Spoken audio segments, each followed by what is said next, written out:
are Heather and Paul Christie. And for over 12 years, we've worked with executives and entrepreneurs to accelerate change in every aspect of their business. Because we are in the fastest paced business environment that anyone has ever seen before. So join us for the Evolve to Win show.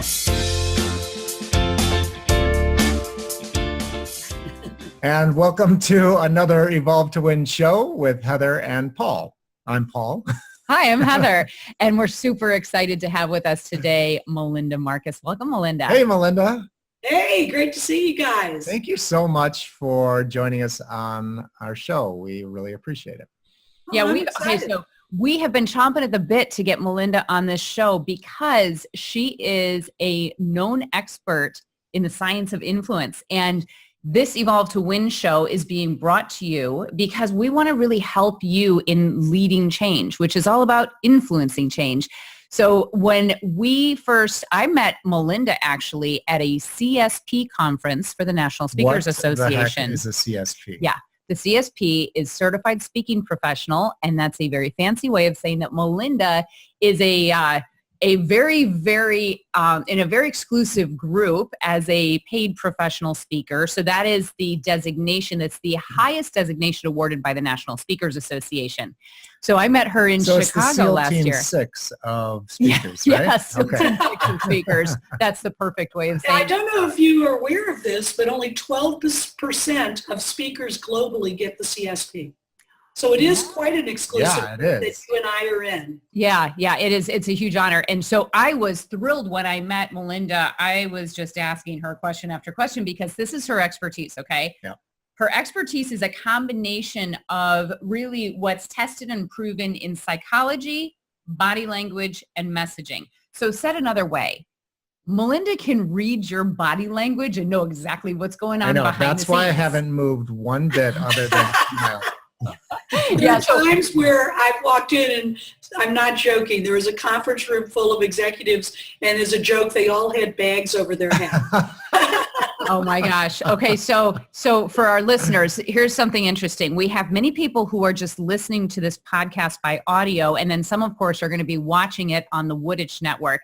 And I'm going to recommend that if you're listening to this one audio only, you may want to tune into the Wooditch Network to see the video because we're actually going to ask Melinda to show us a thing or two about, what it is she's learning. But let me just back up and just say why I think it is absolutely critical for leaders to understand the message that you're sharing, Melinda, because in order to be influential, we need to be so aware of our audience, right, who we're speaking to. And the reality is the stats that I've read is that up to 80% of our communications with each other are actually subconscious through body language. Do I have that right? Well, it's not just body language. It's actually both body language and the body language of the voice, which is our vocal. Okay, so it's not the words being said, but it's other things, volume, tone, pacing, pauses, pitch. All of those things are the nonverbal communications of the voice. And many of my clients, they are doing maybe 80% of their business by phone, not in person. Mm-hmm. So understanding how to read the vocal patterns is just as critical as reading body language when you're in person. Got it. Okay, so the vocal patterns, the body language, these are all just a massive aspect of our communications. And why, Melinda, is it so critical that leaders understand the information that they're receiving from the body language, from the vocal cues that they get? Well, the two critical pieces that I see in business are, one, does somebody have a stress point or an objection that they're not telling you about? Because you are much more likely to be successful, and particularly if you're in situations externally where you're being reviewed for a piece of business, you're going to be much more successful if you have the opportunity to overcome the stress point or the objection while you're still in the room. Got it. So what you're suggesting is oftentimes the objections that someone would have are unspoken objections, but you should be able to pick up on the fact that there's an objection just by witnessing and observing someone. So could you give us an example of that? Yeah, so I actually was doing a program for the top sales managers for an international company. And I showed them some of the things to look for. And in fact, it's on my website because the head of that group wrote me the next day. They had a meeting. And because of what they were able to recognize, not what their prospect was saying, but what the nonverbals were, they were able to circle back, uncover the stress points, overcome them. And in their case, it was a $5 million contract that they were able to move forward. So those kinds of things happen all the time. Internally, it happens where a CEO is having to get approvals from his board, or maybe trying to get all of his team that are reporting up to him really on board with an initiative he wants to do. So understanding to read when somebody is saying, yes, we can do that, or somebody is enthusiastic and going to really follow through and support that with tremendous, energy. That's very, very different things. So understanding that piece is critical, but just as important is understanding when you have buy-in. And most of us have been there where we're in a meeting and maybe we see it and somebody else doesn't. But they go past the sale and they literally unsell the prospect or the client on something. So to recognize when you have buy-in and when the person you're talking to has the authority to make the decision so that you stop selling and you ask for the commitment. Because all you need to be in the room to do when you are in a position of influence is giving enough information to get the decision you need right now. Okay, so make a mistake to go past that. I want to take a moment and just unpack some of what you just shared with us, because I think you made a lot of really critical points that I think are worth diving into just a little bit more. First of all, we are in the fastest paced business environment that anyone's ever seen before, and the only constant we have is change. So we've got companies in need of innovating and changing just constantly, because if you're not doing that, you're stagnant, which means you're dying. So this podcast is really, really geared toward helping people to drive some of those changes to grow the company. And I know that is, part of your specialty is not only helping organizations close major deals, but helping executive teams get aligned with each other behind initiatives. So let's talk about the alignment piece for a moment. Let's say, because we work a lot with CEOs and executive teams specifically on alignment to drive change. If you were working with a group of clients and you're advising the CEO how to look for cues as to whether or not their executive team is on board and aligned behind their initiative, what are some of the very practical tips you would give them? What should they be on the lookout for? Well, some are verbal and some are nonverbal. We can't ignore the verbal, right?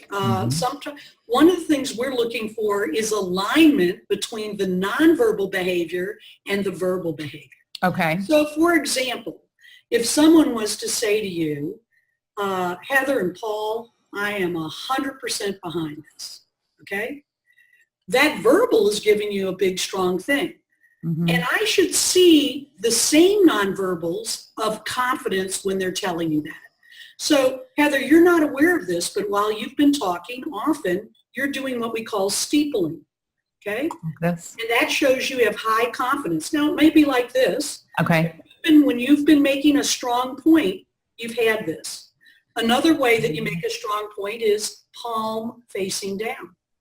So when I say something like I really want us to do this, that's another high. So what I want to see is alignment of the confidence in the statement and the confidence in the body language. If somebody's really engaged, they'll be leaning in from the waist.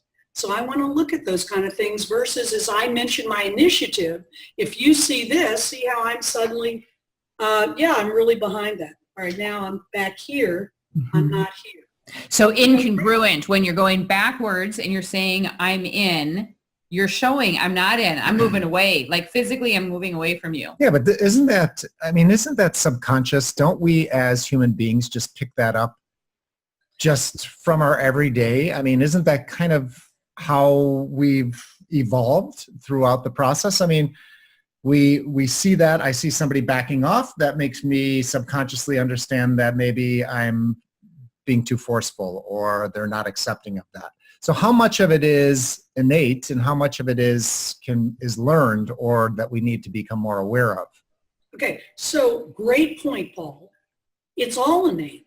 Nonverbals is part of our survival instincts. Mm-hmm. That's how we read nonverbals and why we read them. The first thing the brain wants to figure out is someone a threat or is this someone I can trust? That is the very first thing because you don't survive too long if you can't figure that out, right? Right. The same's true in business. So all of us have the skills and those are unconscious. Those are not things we have to learn per se to read that unless you have differences in the way your brain works. So somebody along the Asperger's continuum is not going to be able to read people well.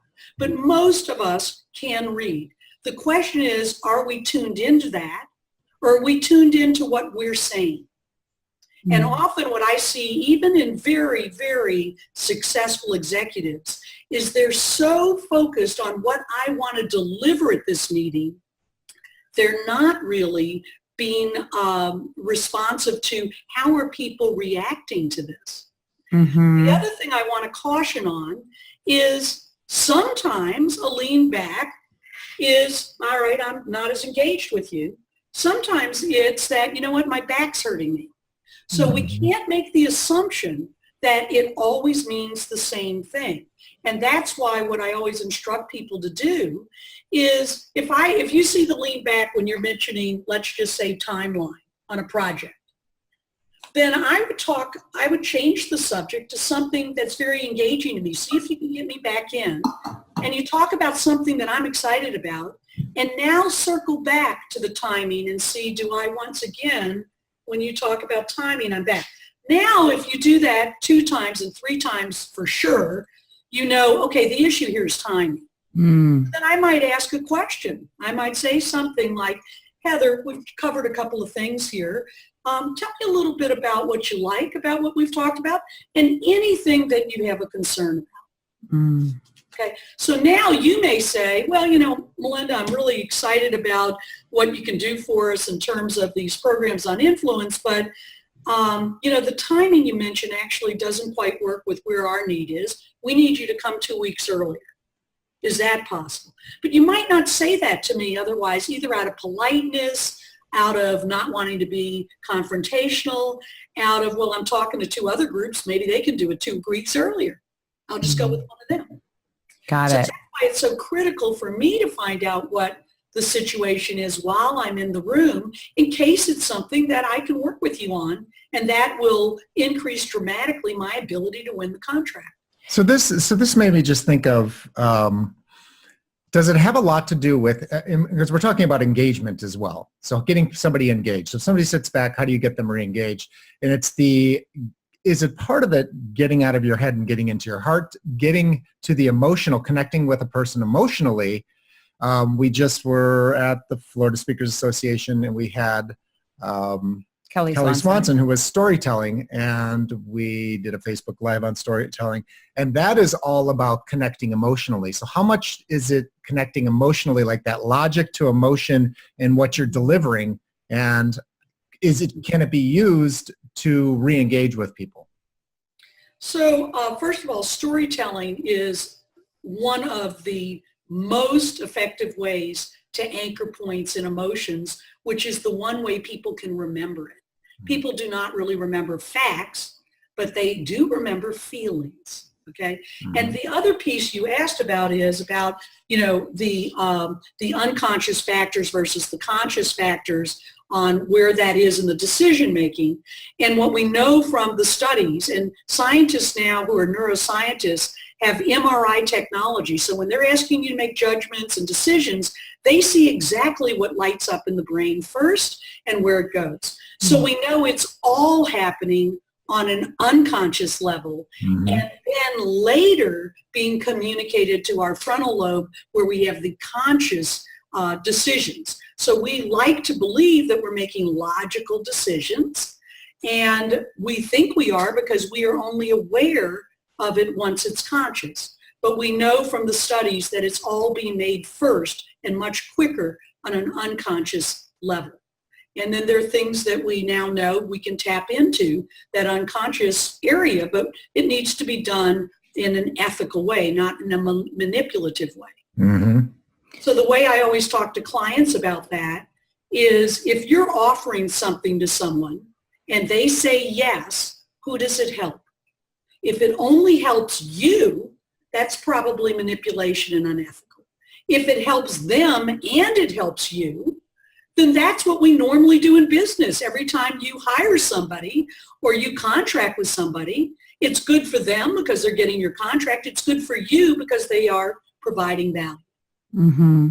Yeah. So I like that. I like that distinction. How do you tell the difference between manipulation and influence, right? And it has everything to do with, is it all self-serving or is it a win-win, right? Yes. Okay. So I want to go back to, you talked earlier also about picking up on body clues to know when a body or verbal clues to know when somebody's bought in, because the minute you have the buy-in, that's when you go for the close, right? Whatever that close is.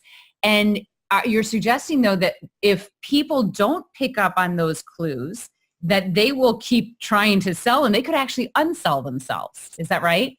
So yeah, I mean, have you ever been in the room when that's happened? Because many people I talk to have.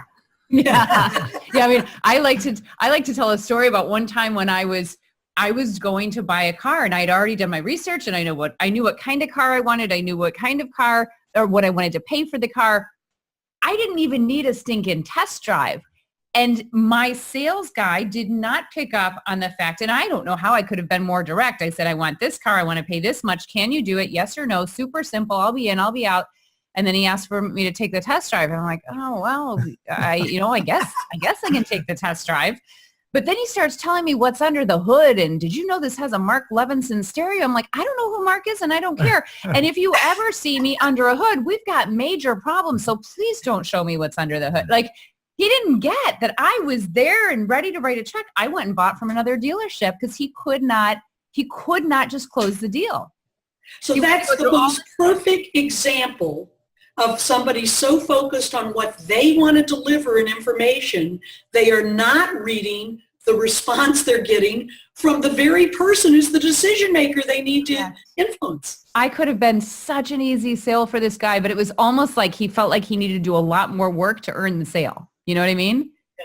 Like, I've got a sales script and I need to talk about all these features and benefits before I can possibly bring you the paperwork, right?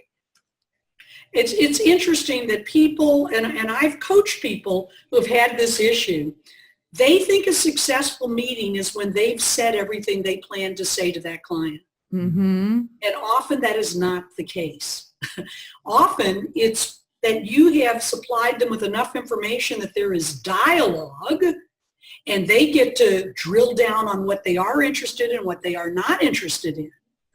And that you've given them enough that they can make the decision. And there are ways you can deliver that. And we talked about this earlier on understanding their style so you don't deliver it in a way they can't get it. You give it in the way they can best get it so that they are more likely to say yes to what you're offering of value. And a lot of people just can't get out of their own way and they shoot themselves in the foot unknowingly. And that's exactly the example you just described.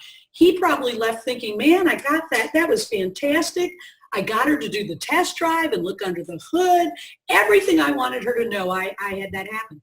And what he wasn't seeing is that's not what you needed to know to make the decision. Mm-hmm. How much of this is neuro-linguistic programming, so the NLP? I mean, a lot of it, I know Tony Robbins does a lot on NLP and that's his whole shtick. What's your sense or use of NLP? So really, there are some things that I am doing that are part of that. There's some things they're doing I'm not doing and vice versa.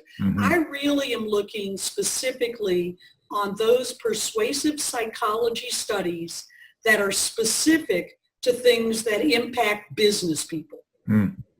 I also have looked at studies in linguistics on how certain words can trigger certain things or express certain things that the person may not be aware of. So let me give you an example. Yeah, let's hear them. Our department. Okay. So today I had to get my car picked up. They were putting on new tires.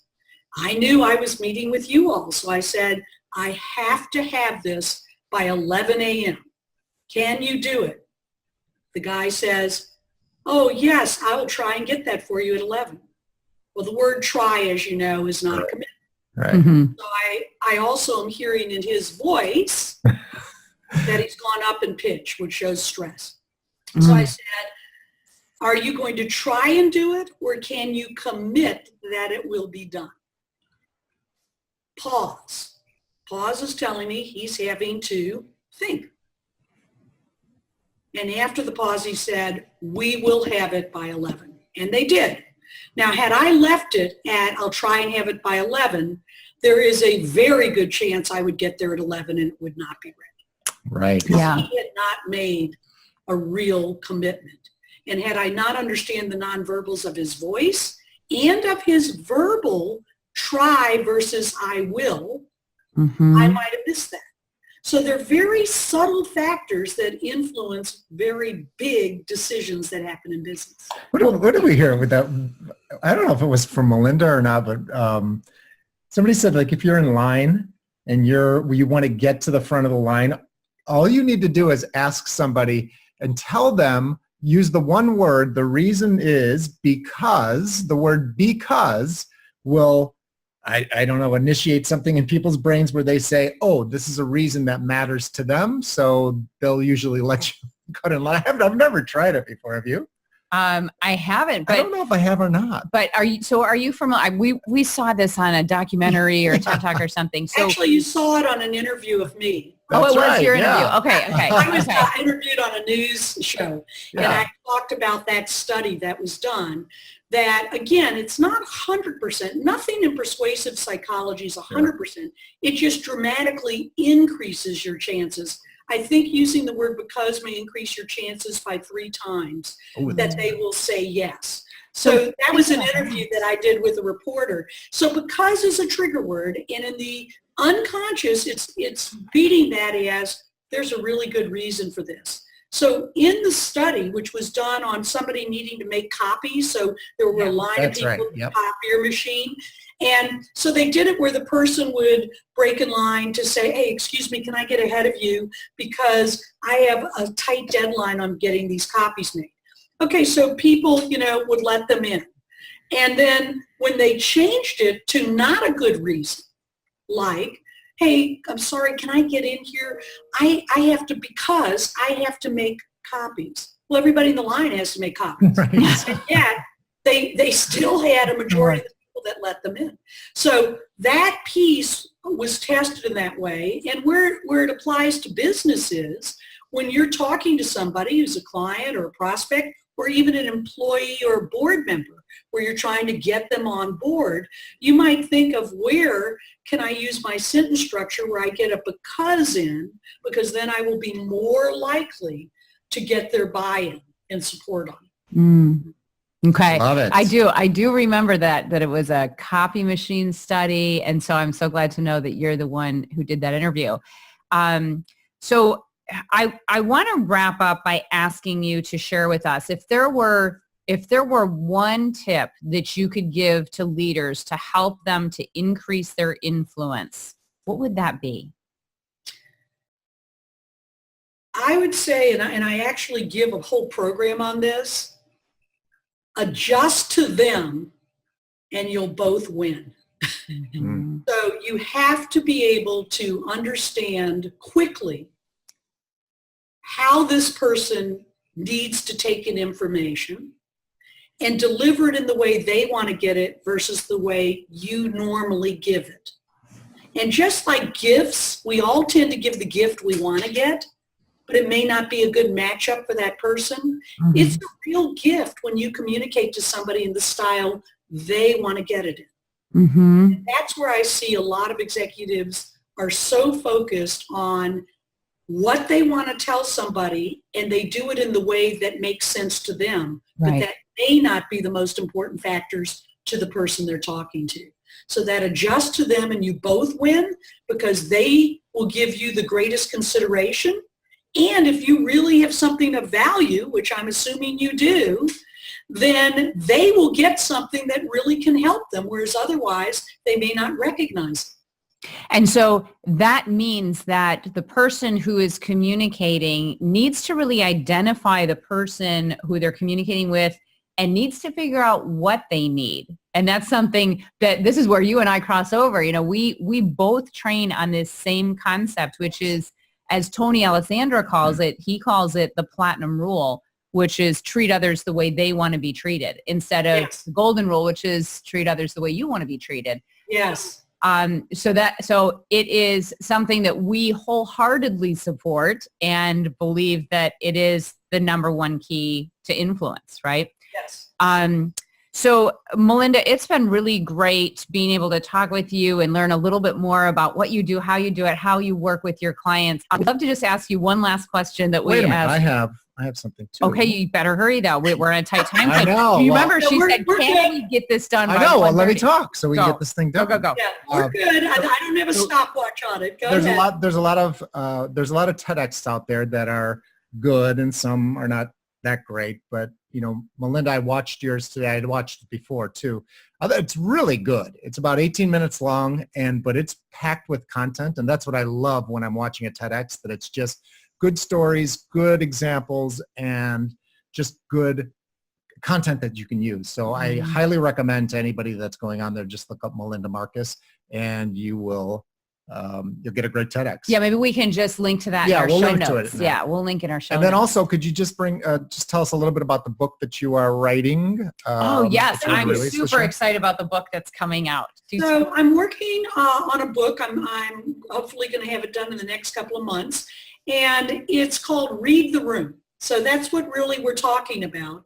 It's how do you read the things that are the most frequent things you will see in business meetings? And then if you see that, what is it likely to mean? And how should you respond to that in a way that doesn't make people feel self-conscious? You, of course, never want to say, hey, I'm reading your body language and what I'm seeing here is some stress. You want to be able to do it in a very non-threatening, accessible way that just seems like a normal question so that you can get that information. So the book is going to be really visual.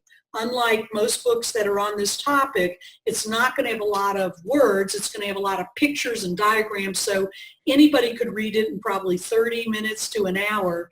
And right before their meeting, it would give them ways that they can increase their effectiveness as an influencer just by recognizing what's going on with the other person, even if they don't verbalize it.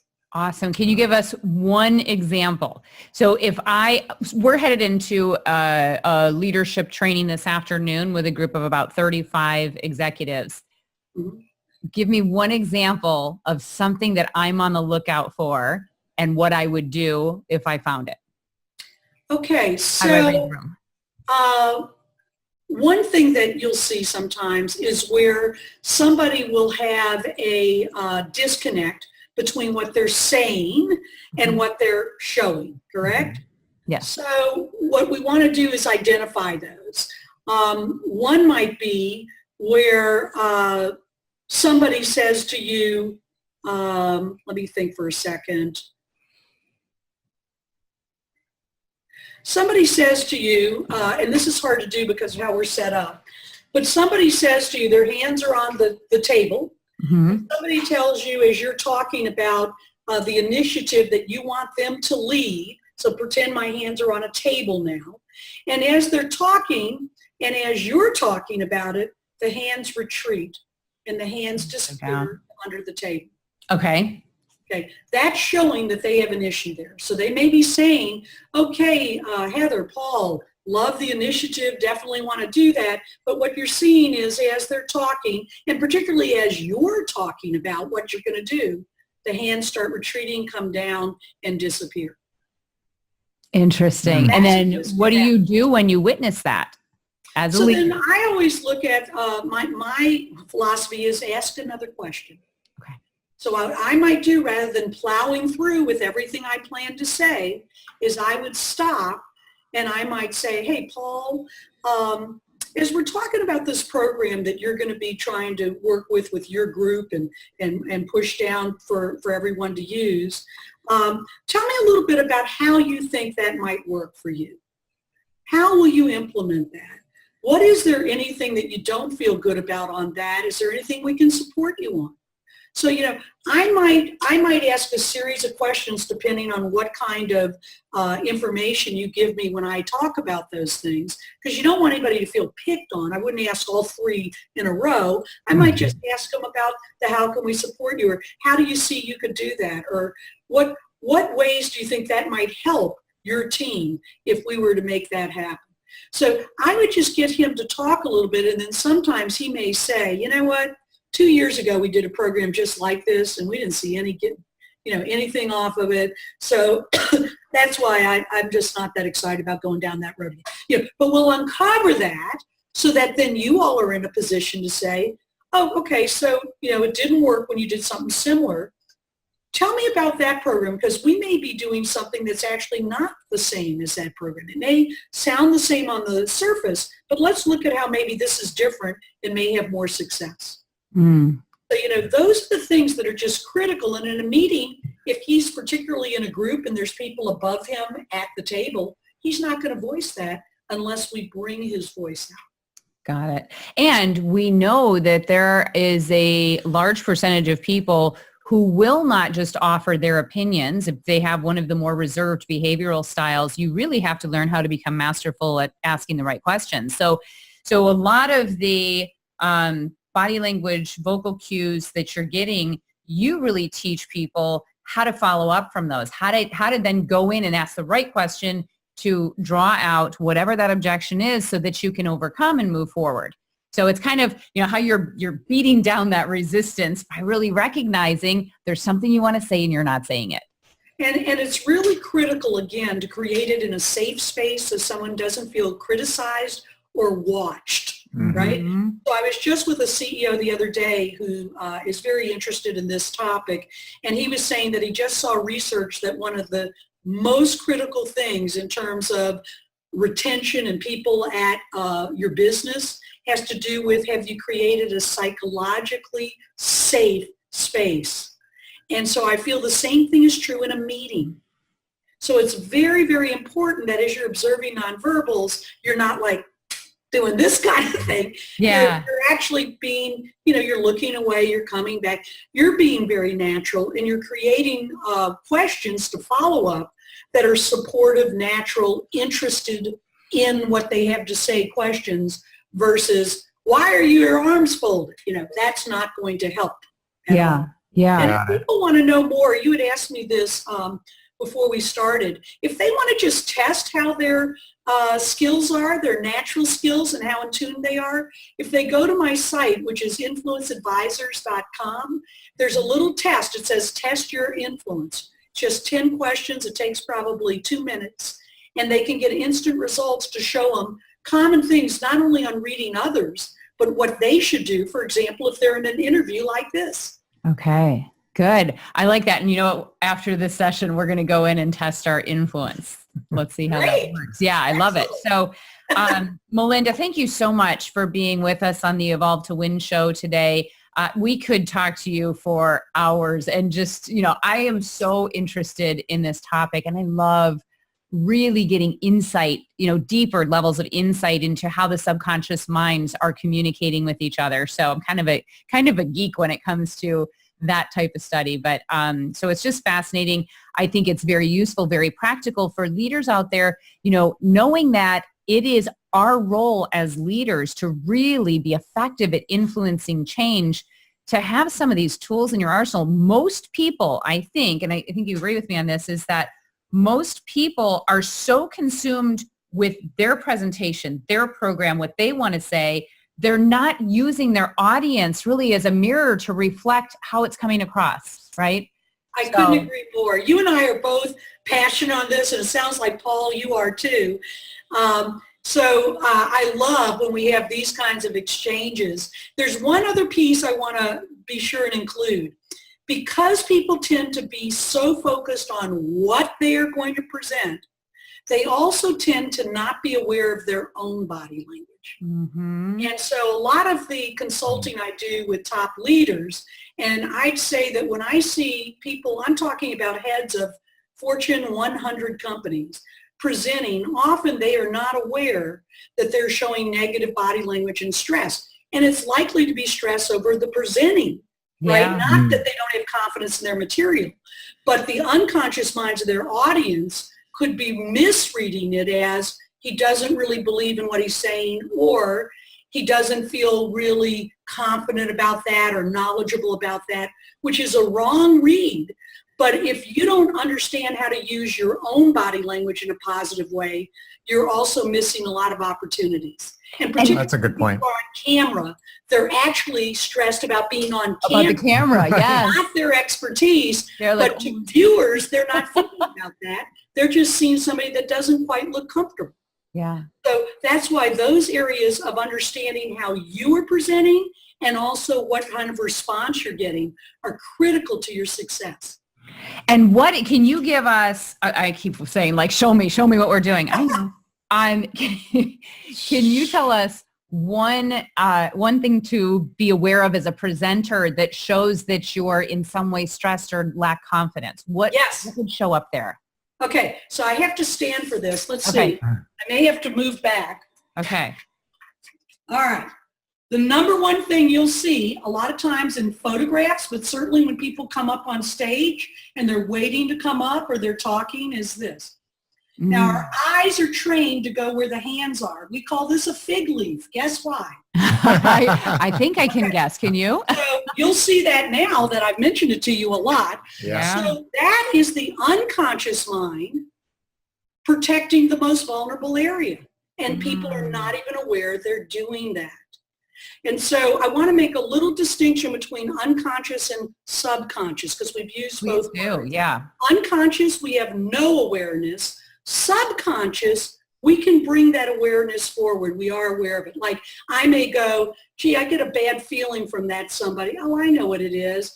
You know, their shoes are all scuffed up. They must not take care of details and stuff. So I might realize what it is that caused me to feel that way. If I can bring that up, that's more of a subconscious. Okay. Unconscious, I do not have a real awareness of it at all. There's no access. That's a really cool point.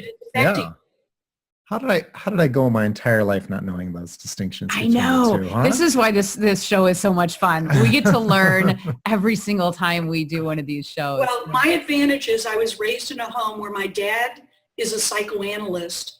Perfect. And my mother was a clinical social worker. So I like to say I was raised in a halfway house.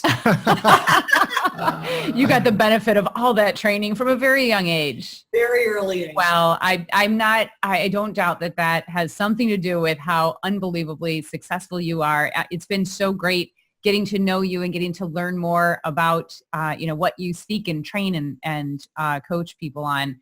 And I just thank you for taking this time.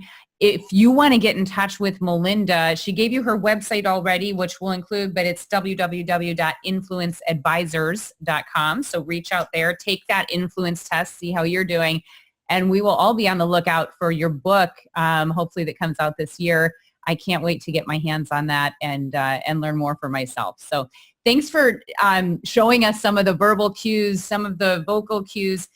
Couple of things that I would go back to just in summarizing what I really take from your talk today is that as leaders, we just really need to have a heightened level of awareness of what's happening in front of us. Some of these are going to connect automatically. Like we don't always need a checklist of exactly what to look for. The question is, are you looking for it? Are you aware of it? Are you asking the questions that should be asked? Or do you back off? You see someone disengaged, you see someone not aligned, and you don't do anything about it because the meeting's running long. So, these are real leadership strategies and real opportunities, I think, to help take people to the next level. Great observations. Right. And I would say my biggest takeaway is drop the fig leaf. Drop the fig leaf, yes. Put it all out there. Hysterical. All right. Well, thanks so much for tuning in to the Evolve to Win show. And we will, again, put some information for all of you on the show notes. Connect with us on social media if you haven't already. And please do share this information with people who need to hear it. as well as obviously the TEDx talk that Melinda's done and some of her other resources. So Melinda, have a great day today and look forward to seeing you again soon. Thank you. You Melinda. guys are doing such a great service to do this for folks and give them all these leadership pointers. And I am very honored that you had me as a guest. Thank you. Oh, you're welcome. Thanks for that. Take care. Bye now.